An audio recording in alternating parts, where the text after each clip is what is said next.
Edgar Lungu, once feared, once celebrated, and now a name that refuses to rest in peace. His sudden death in South Africa, a body that has never been seen, a funeral surrounded by secrecy has left Zambians asking, was this truly the end of Edgar Lungu or the start of PF's greatest political plan? Today we unravel a 2026 plot bigger than anyone ever imagined. A plan that begins with a hidden body, ends with a youth movement that could decide Zambia's future. From the very first day, nothing added up. A private jet that was meant to bring the body back home never arrived in Lusaka. No open casket, no body viewing, only speculation and silence. And just when the nation began to demand for answers, a chilling headline broke out. They say government officials wanted to see the body to confirm it was really him. I met a very untimely death. He was my best friend, you know. The culprits of this terrible crime should be brought to justice. The killers must have been Obote gorillas. I want to see the body of my friend. Get out. I must pray for Kiwanuka's soul alone. But the African in me is asking to see what? To identify him, or to ask him what really happened. Because at this moment, only ancestors seem to know the truth about Edgar Lungu's final moment. Our plan B is not ending here. Our plan B will end on the day when Edgar Lungu is installed as 8th Republican president. Whispers inside the PF talk about Plan B. Turn this mysterious death into a wave of public sympathy. Position Tasila Lungu as the chosen one and ride the grief till 2026. We've seen this movie before. Michael Chirufyasata's passing lifted Edgar Lungu into State House. Could history repeat itself? PF's loudest soldier, known as Waimi, used to attack HH on a daily basis, but suddenly, silence. Number one, HH is a dictatorship. So, the last place he was seen alive, a morgue tied to this funeral saga. Shortly after he vanished, his girlfriend came forward hinting at a darker truth. And now his name lingers like a ghost in Zambia's political storm. Two men, two bodies, two mysteries, one party. Is it a coincidence or a conspiracy? And while the public mourns, powerful hands shape the future behind closed doors. Makitu suddenly the loudest voice claiming Ichavaiche movement, Alexander plotting Matero MP under UPND, and Kevin Kaunda, the Socialist Party, link in the mix. A movement born in the streets now looks like a boardroom alliance. Three different political movements, three different political dreams, one table. Is this a youth revolution or a shared deal for 2026? And here comes the twist. Inside the PF strategic circles, they know if Ichavaiche becomes a political party, UPND will or can deregister it like they did with the others before it. So instead, Plan B evolves. Keep Ichavaiche as a political movement, let it grow unstoppable in the streets, a youth movement that is so big and too big to ban. Then in 2026, funnel all the energy behind one PF candidate.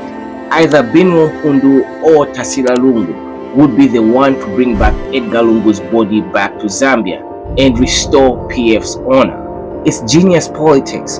Power without paperwork, a party that is hidden inside a protest. Analysts now call it the Ichavaiche twist, a hidden network guiding Ichavaiche behind the scenes, choosing when to shout, when to stay silent, and who benefits the most. But here's the danger PF refuses to address: internal divisions. If people like Chawinga keep on fighting instead of uniting, the movement could splinter. So me, whether you like me or not, whether you agree with me, with my position or not, the truth is I remain leader of opposition and the president of the Patriot Front Party. And in Zambia's 50+1 electoral system, every vote matters.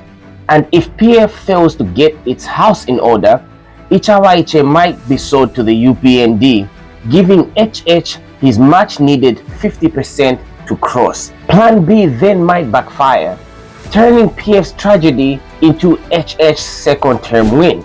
This is the playbook unfolding before our eyes. A mystery death to fuel sympathy for Edgar Lungu's family, missing voices, silencing dangerous allies like Why Me, street revolution, build Ichavaiche as an untouchable power, hidden leadership, use Ichavaiche to control the direction. The honorable members, we What have ifurungana? What are the penalties on? Iwe yateke punch na wote ambimolu. Final candidate, Tasila Lungu Albino Mpundu rides the sympathy wave in 2026, but the chaos in the PF might just hand HH the victory if Ichavaiche gets sold to the UPND. And maybe, and just maybe, the final act could be the biggest twist of it all. And what if Edgar Lungu himself returns right before 2026, alive, smiling, ready to reclaim his throne? Would that be a miracle, or would that be Zambia's greatest ever political magic trick ever witnessed? And what if the story doesn't just end in South Africa? Because at this very moment, a court case is unfolding in the South African courts. And if the case goes in HH's favor, then the game flips. The body hidden for months now has to be returned back to Zambia.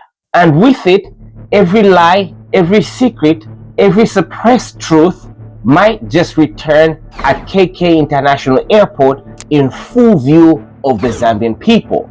And if the body returns under the court order, then PF can no longer control the narrative.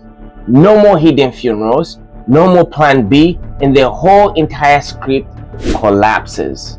And what started as a silent disappearance could become a forced revelation. And this could either bring closure or open up a political firestorm that no one could contain.